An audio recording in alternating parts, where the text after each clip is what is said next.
When David and Guillaume got back in touch about making Detroit, I wasn't terribly surprised they decided to make it because the fan response was so intense. So it makes sense that they would choose to do that after the enthusiasm. It was a challenge, and it was just an interesting thing to get my head around how to approach this character now as a different, much older person, and whether or not she had changed. And I'm very happy to say that with Detroit, I've had the opportunity to see Kara grow so much more than I ever expected. You do the housework, the washing, you cook the meals, and you take care of... God damn it, where the fuck's the rat gone now? Alice!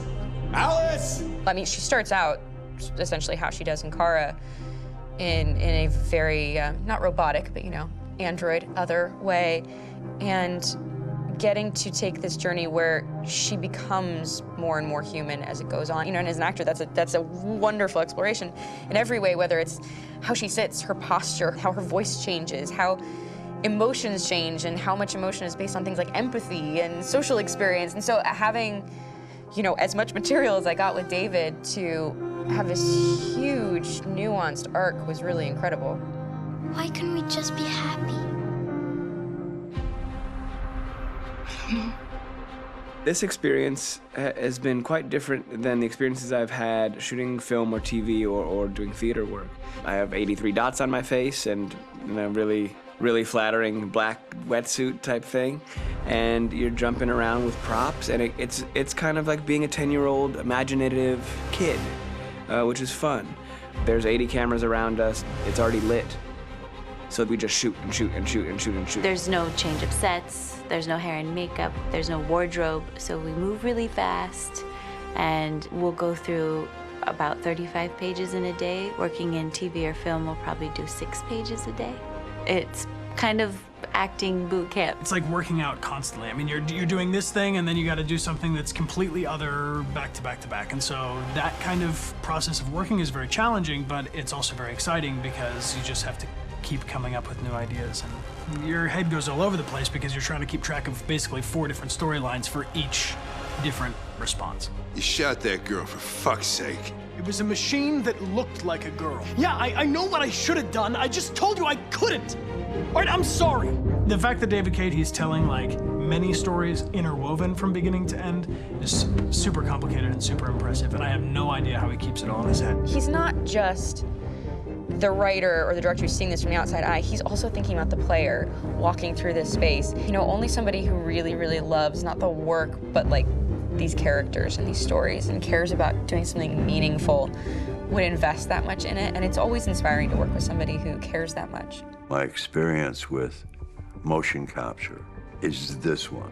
And I found it sort of terrifying in a way, because they said the computer's going to build you. But then, as we got into it, I realized all the elements of it were still artistic. I just dipped into a really brilliant setup here. I've never seen anything like it. And this won't turn me into a product because I was playing a character.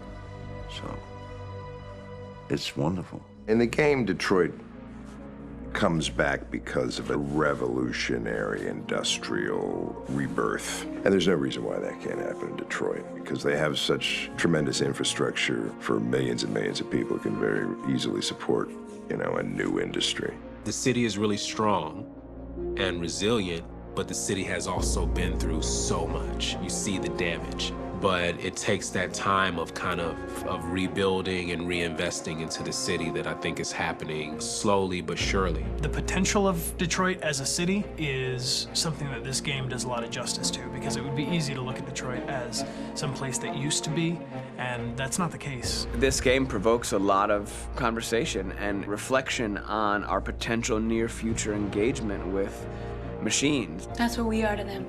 There's merchandise on display in a shop window. I think that a group that feels marginalized, feels like they deserve and have earned access to themselves and the environment around them, and are trying to figure out a way to articulate how to get freedom. What was I designed to be?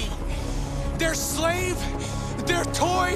It plays with your comfort levels. You think that this is fine, you're comfortable with it, until something blurs the line and throws you off, and now Do I feel differently about whether this should be allowed? Should it be banned? Should it be encouraged? You're gonna ruin our lives, and for what? For a bunch of machines? They are not machines! They are alive! I'm alive!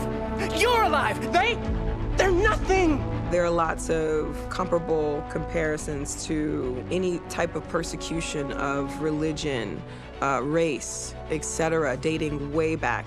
It can't just be a video game where you shoot 'em up or where people make these choices to do whatever. I think that's the whole point. You have the choice, and you can either choose to go in one direction with your character or another. And I think that's going to be very telling about the gamer. Very telling. I think there's going to be a really strong reaction to this game, which has such a strong perspective. I'm that much more proud of it now to get to be a part of it because it's important. In this game, you're actively building and designing the character through not just what kind of shield does he have or what color hair does she have, but like their temperament and the way they deal with problems. The different endings to this game are so radically different based off maybe seemingly insignificant choices in the moment, but like life, they all add up. And can't play life again, though.